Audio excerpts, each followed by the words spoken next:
spoken at this event. So when I heard a few months ago that we were thinking about doing a session, I was like, yes, I so love the work that you guys do. And when I started at Ramsey, it's been 15 years.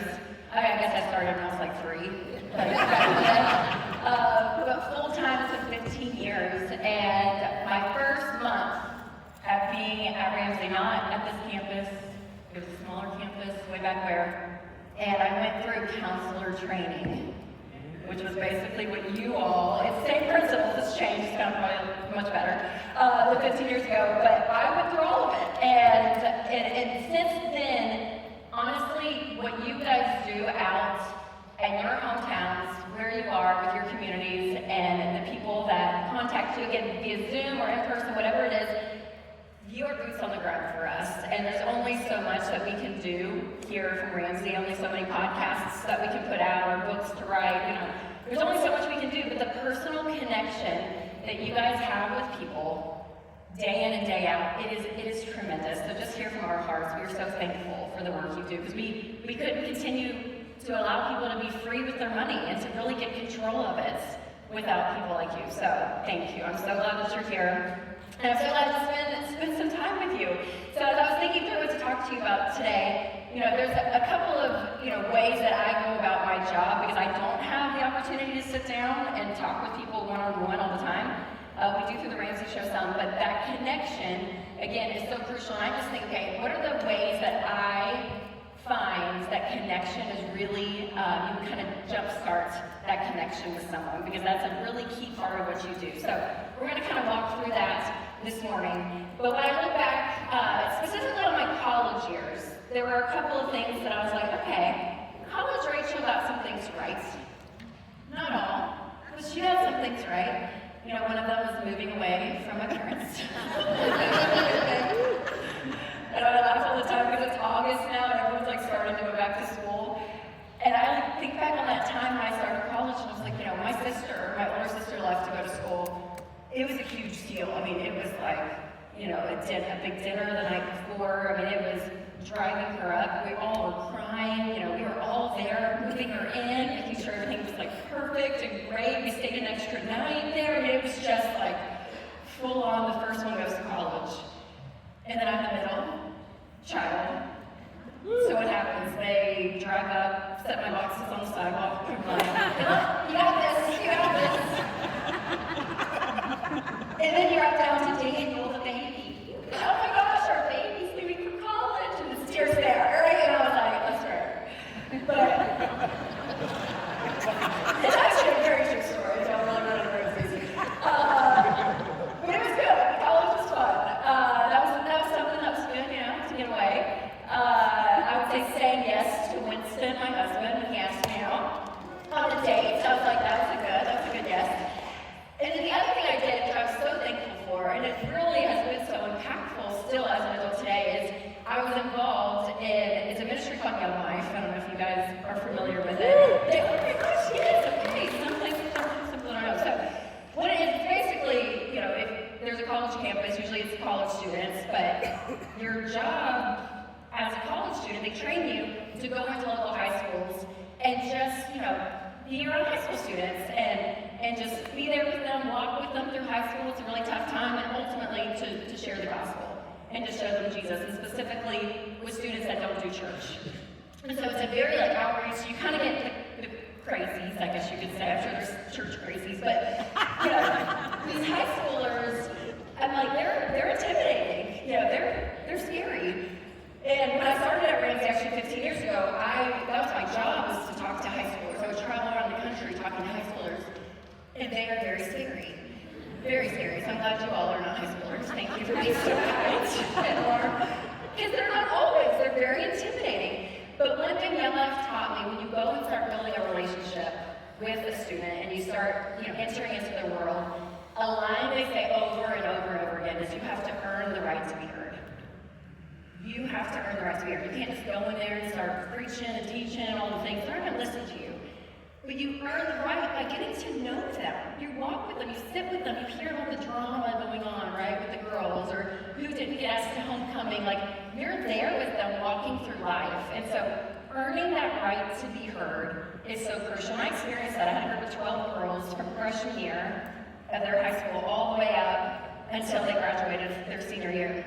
And they all came to my wedding, and I got married. I mean, it ended up being a really sweet time because I look back on that, like, it was such a foundational point to learn how to connect with people. But that was one thing I took away that I still use today, is people won't listen to you until you earn that right to be heard, which is so key. And I think as a financial coach, this is crucial because you're not just talking about numbers, right? I think that's where people make a big mistake in our industry, is they're so numbers driven, which naturally is going to happen with money because it is so tactical. But we say all the time at Ramsey, I know you guys have heard this, that it's personal finance is 80% behavior, it's 20% head knowledge. And so that person that is dealing with money is the one you want to speak to. That's the one that you want to build that connection with. Because out of that and getting to know their story and who they are, that's when they get to start changing those habits and seeing who they really are with your help. And you actually sitting down and getting to know them, which I think is key. And again, I don't do this on a day-to-day basis, which you guys do, so you're better at it than I am. You know, I get these like little segments, especially when we host the Ramsey show, and you get these callers, but we get 7 minutes and 20 seconds with a caller, unless you're hosting with Deloney, then he always goes over. True story, like, God, John, the segment's done. But we get this quick little blip. So I hope what we talk about today works in like a quick setting, but for you guys, I think it's gonna be really helpful because you have longevity with people, which is just so key to building a relationship. So I think it is so important. So we're gonna talk about 3 ways to build connection and earn the right to be heard. The first one that I do always is I try to find commonalities. And again, whether this is a mom that's calling the show, she's like, oh, I have 3 kids. I'm like, oh, I have 3 kids too. I totally understand. Like, any way that there's a level of empathy that you can connect with somebody is huge. And I find this even in my personal life. Like, I do enjoy people. I'm an extrovert's extrovert. Everyone's like, oh my gosh, you so drained after X, Y, and Z. I'm like, oh my gosh, now I have so much energy. Like, we can just keep going, keep going. And so talking and getting to know new people is one of my favorite things. Like walking into a room and not knowing somebody. Some people, that is like their worst nightmare. For me, I'm like, look at all these people, all these conversations to be had. And I love hearing people's stories and like finding commonality. I'm like, oh yeah, I can connect that somehow in my story. Or, you know, someone's talking about tires. I'm like, oh, I had a flat tire last week. What do you do with tires? Like, you know, there's just a fun way to get to know people. So I thought it would be kind of fun. This is kind of an experiment. You gotta be brave. So raise your hand if you want to be brave. But if you have like a really obscure hobby, like something that, or a fact, or maybe you like really love something that is so bizarre and weird and you want to come up on stage for us to just like test something out. Okay, we got a front row over here. Okay, come on, everybody, come on up.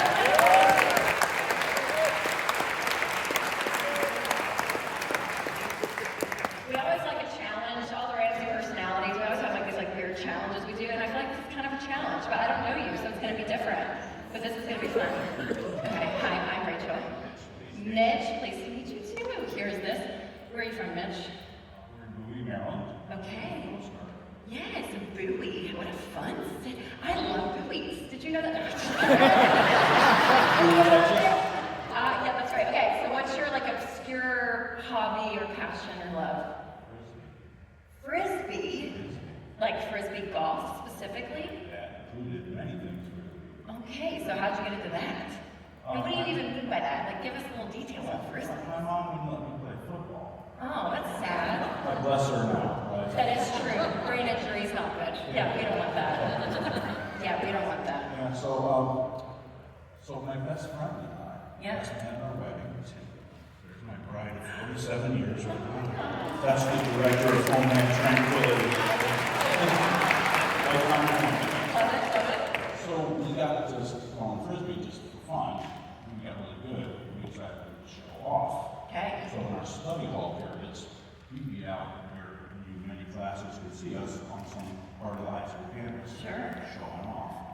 Your frisbee So that filled my little teenage ego. As it would, yes. Okay, and so to this day, frisbee still? No. So when did it end? When did the frisbee phenomenon end? Probably when I threw my arm out. Oh my gosh, this was intense. This was like a really intense I'll still toss it around, like, socially. Okay, that's so interesting. So across from our neighborhood, there's a park right across from my neighborhood, and within it is a frisbee golf tournament, right? So you're driving through and you see people with the big backpacks. Please, what are in those backpacks when they're doing that? I don't know. It's like we have like multiple clubs. There's multiple frisbees. No, stop it. Depending on where you are in the section. Okay, and then here's my other question for you, because I always was curious about this. They have the chains on the frisbee golf. How does it get in?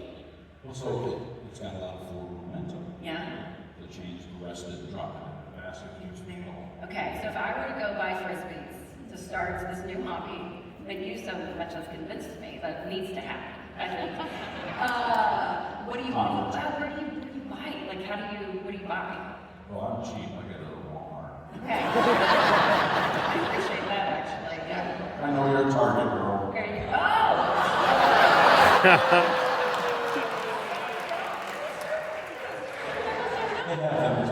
Thank you. You know, Walmart's up to their clothing game. Did you know that? They have. They've done well. Okay, so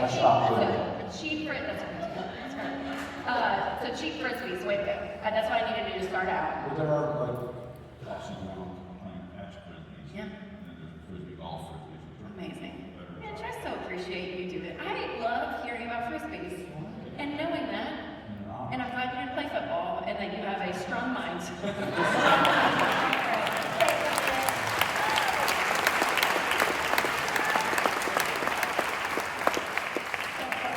I love people. Who knew?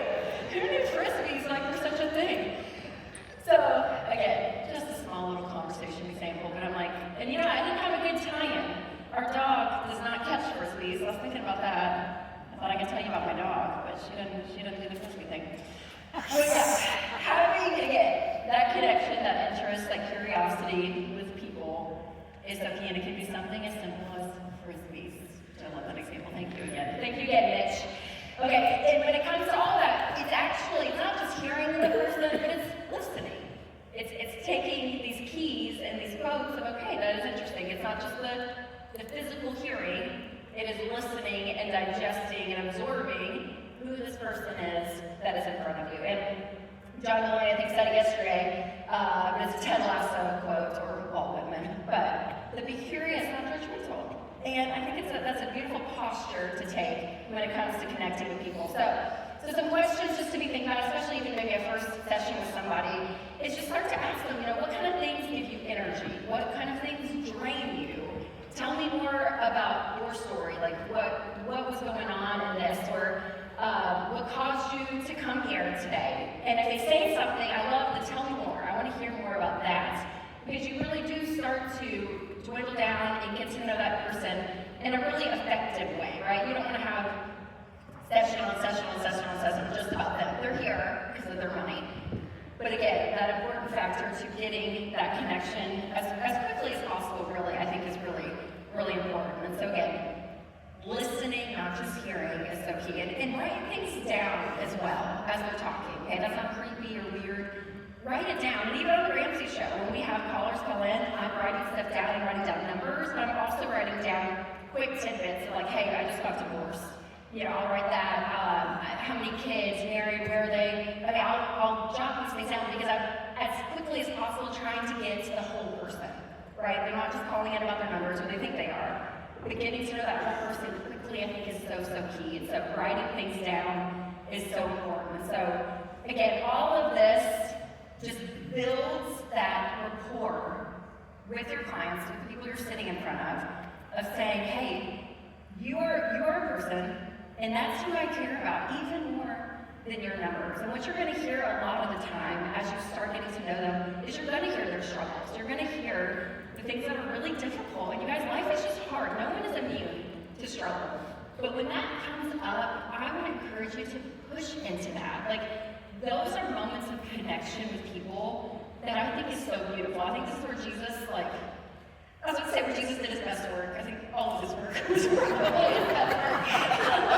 But I guess I could say my favorite part is what he was so good at is just sitting with people, right? I mean, the people that were hurting, that were broken, like, that's who he went to. sat with, and he had meals with. And what that does is it shows this level of empathy and humanity when you can just sit with people in the really hard parts of life. When you're talking about money, you're going to get that. And all of you that have been coaches for a while, like, you know this, you experience this. But just as an encouragement, like, that's the connection that people have. People can cheer on the successes, which we do, but sitting with people at the bottom, like, I think that's one of the most beautiful parts of their story. And out of the struggle is where they get to see the redemption.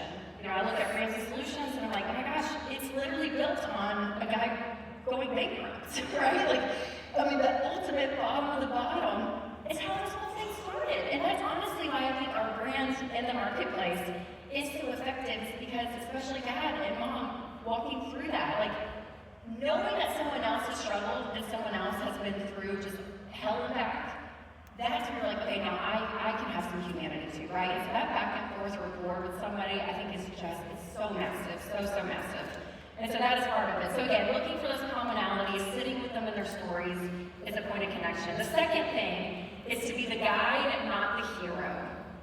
Now this part some of you all have seen in the training, this may be new to some of you all, but I wanted to go over this because this has been huge even for me in my job. And the way I position, myself out into the marketplace, and this is language we use around Ramsey all of the time, and I think it is perfect for you all. But it's through Donald Miller's story brand. There's a whole book on it. But basically, the whole idea is that every story has the same arc as it goes through. This is whether it's a book, a movie, a person's life.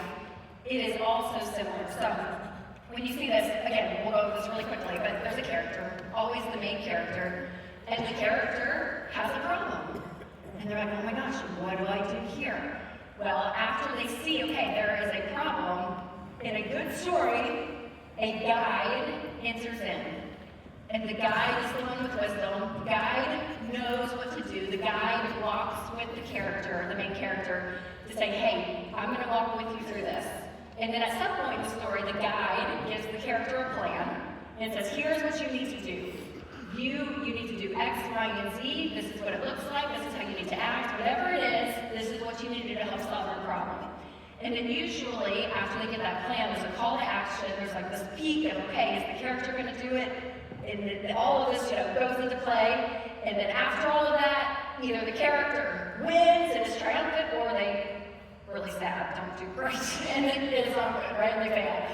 But most stories and movies and stuff that we experience, usually the character, there's success at the end. But you can go through, it's pretty wild, any book, any movie, any good story, and it's going to have this. So here are just some examples of movies. So Star Wars, for instance, right? Yoda trains Luke Skywalker to fight Darth Vader. Apparently this happens. I have never seen Star Wars. You're missing out.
That one's okay to miss.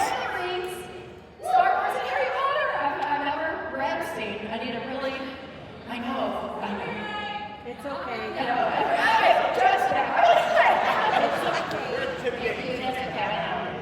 These are great stories, apparently, and I will jump in there, well, Harry. We will do that soon.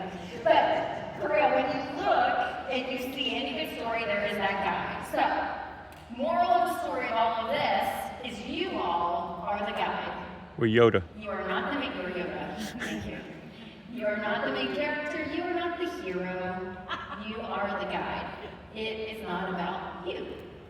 It is about them, which means setting your ego aside and letting them be the hero in their own story. And that's where a lot of people mess up, I think, in not just this field, but just other places in life, right? They're the ones that are like, oh, it's the celebrity or it's the whatever. And people, they need somebody to walk beside them, and they need to be the hero in their own story. And so setting them up that way, it is so key. So again, it's not about your ego. And when people even say to us, like, oh my gosh, you've changed our lives, we always say, no, we didn't. No, we didn't. You changed your life. You did that. Like, I wasn't getting an extra job in Kansas City, right? That this mom I'm talking to, I didn't do that. You did that. And so continuing to set them up that they are the hero. You are not. You are just there to guide them and show them what to do. And again, this takes some radical humility. And C.S. Lewis says that humility, being humble, is not thinking less of yourself, but it's thinking of yourself less. So again, it is less about you, it is about them. And they're going to feel that from you. They're going to feel that energy. And what that shows you guys is that you care. You care about them. And that's where you're going to continue to build that connection where they start to trust you even more. And again, as the guide, that plan, we talk about the baby steps here. But the baby steps, I mean, that's your overall plan. There's some major details under each of those steps, as you all know. But overall, you have a plan that works, right? This plan is one that works. And so that's the beautiful thing, is that it has been proven out. And also, I think, being the guide is helping them see who they are as well. And sometimes when you are so bogged down, and when you're sitting with people that are just so bogged down by the numbers and the situation they're in, they can't see it within themselves. And so I think the guide is there to prop them up and to speak over them like what you see in them. And allow them to have some self-awareness about who they are. I wrote a book a few years ago called Know Yourself, Know Your Money. And my whole motivation of that book was really understanding, gosh, we talk about that personal finance is 80% behavior, it's only 20% head knowledge. Knowing what to do obviously isn't the problem. But doing it, the behavior change is what is so key. And I laugh all the time because Dad, Dave, I interchange depending on where I am in life. At work I used to call him Dave, and I'm Dad, I say Dad for now. I laugh all the time because one of his quotes that drives me nuts, it really does. And he says it all the time. I'm like, and he's like, just change. Just change. And I'm like, okay, if it's that easy, everyone would, right? It's not that easy. I understand what he's saying. You can just decide there's power in that. I get it. But it's just not that easy. I'm like, just change. And he'll do it sometimes at events, like before I come out, and he'll kind of look off to me. I'm like, I know, I see you.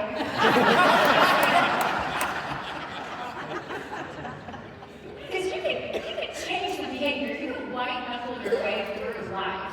But that's not fun. That's not an enjoyable life. But when you actually go underneath the surface and understand why you're doing that in the first place, knowing yourself and having enough self-awareness to fix the motivation or the brokenness, like whatever's under there, fixing that and pinpointing that way, okay, when I go to overspend or I go onto Targets.com or my Target app, right, whatever it is, I'm running to this thing, okay, if I have enough self-awareness and I've done enough work and I know that's why I'm doing this, because of everything under here, that helps solve it so much easier to just change, right? So that awareness, I think, is so key. That's one of the reasons I wrote the book, because I'm like, when you can understand why, it makes the whole journey so much more enjoyable. And so I wrote down a couple of tendencies as part of the book. It was 7 money tendencies. Some of you all have seen this.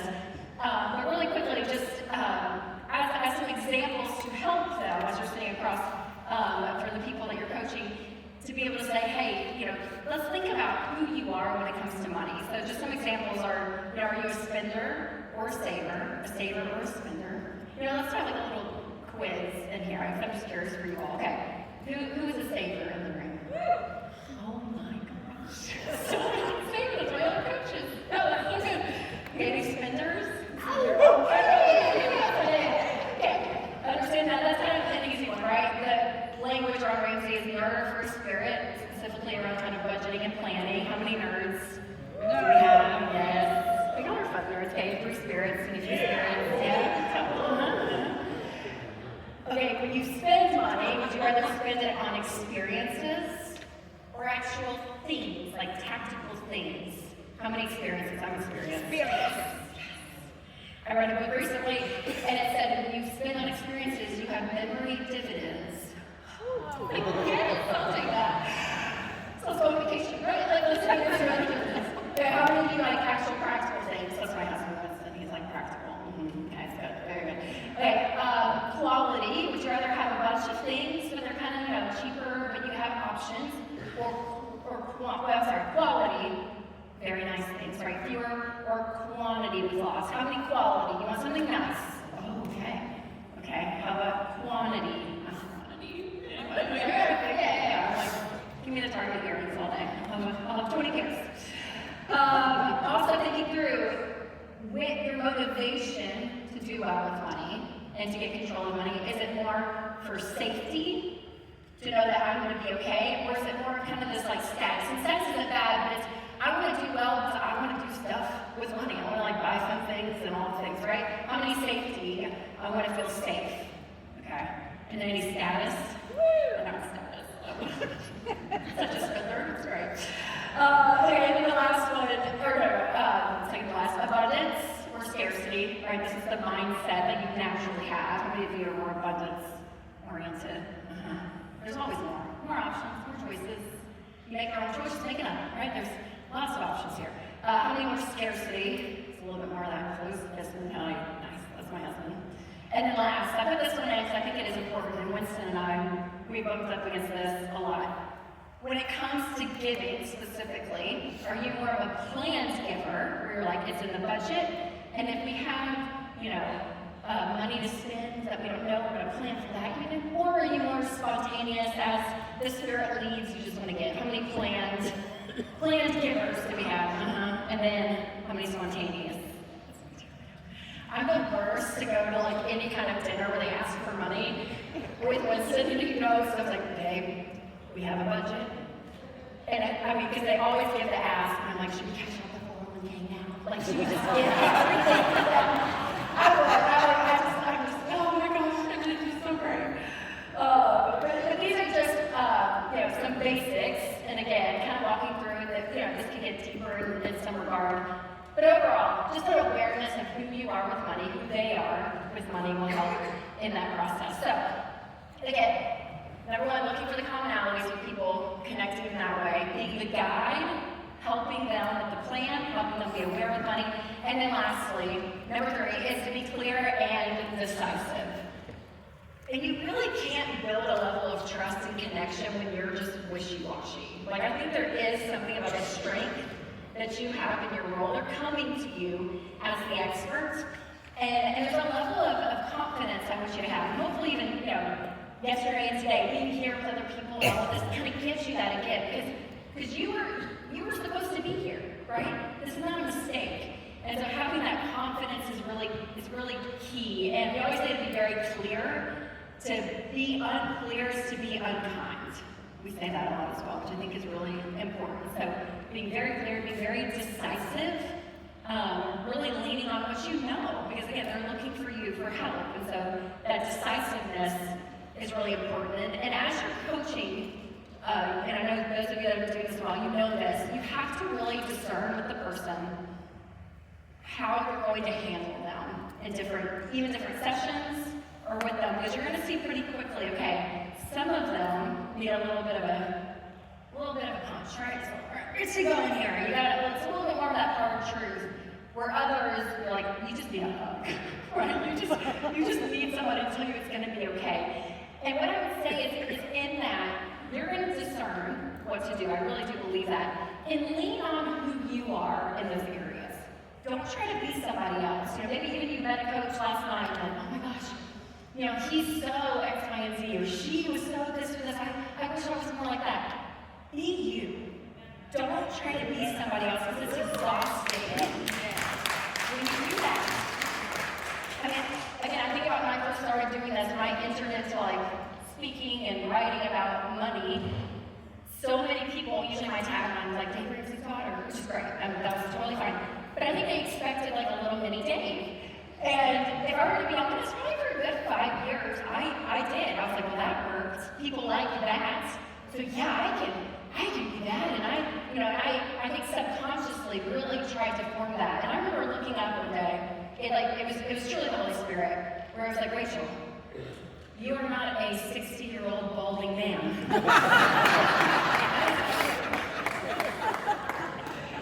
You are a fun, at the time, late 20s, new mom. Like, be you. Be who you are in your story, the characteristics God has given you, the perspective, the insights, the intuition. Like, trust that. Trust who you are. And yes, we can all grow and learn. We all have weaknesses. Yeah. But overall, y'all, for real, push into who you are in that. So this is going to look different for everybody. But I do think both of those have to come into play. So if you are more of a natural, just like, oh, sweet person, kind of give someone a kick in the pants, make them a little uncomfortable, but push into that, because that's what they may need. Or if you're more of that kick in the pants kind of person, and you're not as great at, oh, let me hear you, and listen, right? If that's not your natural bent, then that can be something to work on too. But be you in the process. Now, when we coach people, in 6 minutes on the Ramsey show, I see examples of this. There was one guy, Peter, that called, and from the moment he started talking, I just knew, oh, Peter.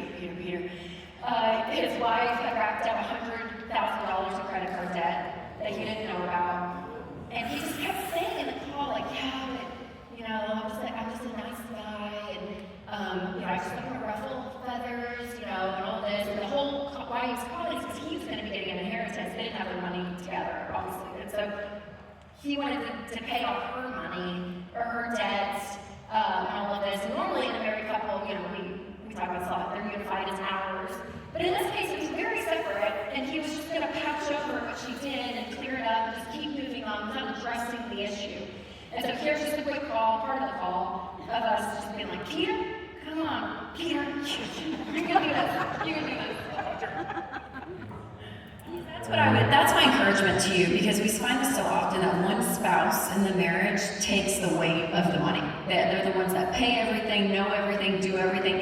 And to a degree, that spouse has so much pressure and responsibility, it's very isolating, and that's been your wife. Now, I'm not justifying at all her stuff of $100,000 of going into credit card debt and not knowing all of it, but also you didn't know because you don't know what's going on. So, Peter, you need to step up in this and sit down and be a team together. You're a very kind person. But when you said I'm not the kind of person that fights with money, these are the fights you need to have, because your marriage needs a level of unity and a level of agreement that is so deep that you guys are on such a level of vulnerability and honesty that it may come up. There may be some fights, and that's okay. Conflict is okay. And this is an area of your marriage you need to be fighting about, Peter, and not being irrational and angry and hurtful. But man, you need to step into this. Yes, Peter. You really, she may feel very alone in it.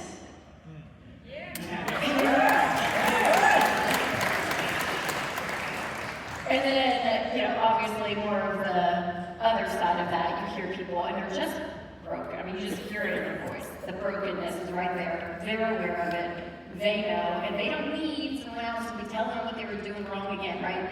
They need somebody with just some encouragement. And so Tony called in. I think this is when Jane and I were hosting, and they had racked up $126,000 in credit card debt. He had lost his job. He tried to do all this debt consolidation to fix it. And he hadn't told his wife. He told her before he called us, and she was very supportive of what he was telling us. But you could just hear it in him. Like, Tony, it was just so, it breaks your heart. You could just hear their voice. You obviously are sitting with them. But immediately, when you hear this and you hear the tone, you're like, yeah, you don't need to kick in the pants. You need a hug, Tony. So here's an example of me and Jane with Tony. How much credit card debt do you guys have? We got about 126. 126,000 in credit card debt. Yeah. And what's Okay, this? so Tony, it's okay. I can hear it in your voice, Tony. It's that's hard. That's really hard. What was the reason for that? Well, I was out of work for a year, figure out different things. I attempted some things on my own as well. I wasn't able to make enough to get us out of, you know, to be able to sustain for a long time. Started getting that, started getting credit cards. Beautiful thing is, yes, you were the ones that got yourselves in this mess, but you're the ones that's going to get yourselves out of it, okay? And so listen to each other, because this isn't a stress point, because you're starting to make that turn of saying, we're going to do something differently. She's looking for a job, you've sold a car. I mean, you guys are feeling this tension. You're starting to make these choices. You're getting in the right direction. So stay on the same team, because Tony's not feeling great about himself. And when I heard I heard your voice immediately, Tony, I thought, he's carrying so much. There's a lot of shame. Yes. There's a lot of guilt that you feel, Tony, like this was my responsibility. I tried taking care of my family, and this is what I got us in. She is supported. She sounds wonderful, you know, and she wants to help it. But you guys together, you have to work as a team and stay on. Okay, so just a couple of examples. So trust your gut when you're talking to somebody, and again, that connection that you made with them gives you the right to be heard. They're going to listen to you. They're going to listen to you. So again, look for those commonalities. Be the guide, not the hero, and be clear and be decisive when you're talking with people. So again, I just want to say thank you again to what you guys do. And I think about all the time, you know, even just my own story of being born the year my parents filed for bankruptcy, and because of decisions that they made and new habits with money and a new outlook, because of that, honestly, my entire life has changed. Not because it's Dave Ramsey, but because of the knowledge that I learned, the behaviors that I saw my parents exhibit throughout childhood when it comes to money. All of these things, they play a role in my life. And it is so powerful to think that you sit with people that have kids. Right? And those kids, you guys, that was me. That was me. And those kids in the next 10, 15, 20, 30, 40 years are going to say, gosh, because my parents did something, my life has changed, and now my kids' lives have changed. And that whole idea of a family tree changing is so real. It is so real. And a lot of that would not happen without you all. So thank you again so much. I love spending some time with you all. Thank you, thank you, thank you, thank you.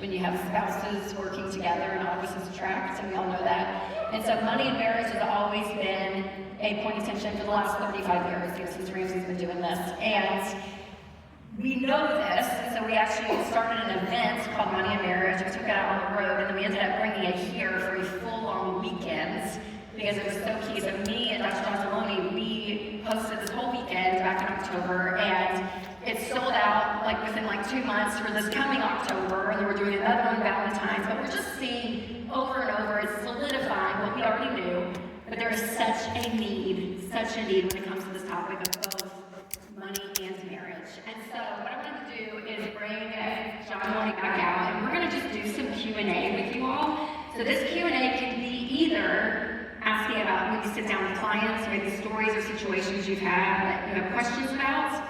When it comes to that, or more in a vulnerable state, if you have questions about your marriage, because just because you're a coach doesn't mean everything's perfect, right? Just because I do this for a living doesn't mean everything's perfect. So even if you guys have questions for us about your own lives, really, I encourage you to ask that and to talk through it, because this is what we love. This is what we love. So there's going to be 2 mics. You guys can just line up. We're going to spend here a few minutes chatting with you all when it comes to money and marriage. So any questions, we are happy to answer. Hello, John. Hey, what's up, buddy? Hey. People were asking last night, will everybody give the mic to Drew a hand?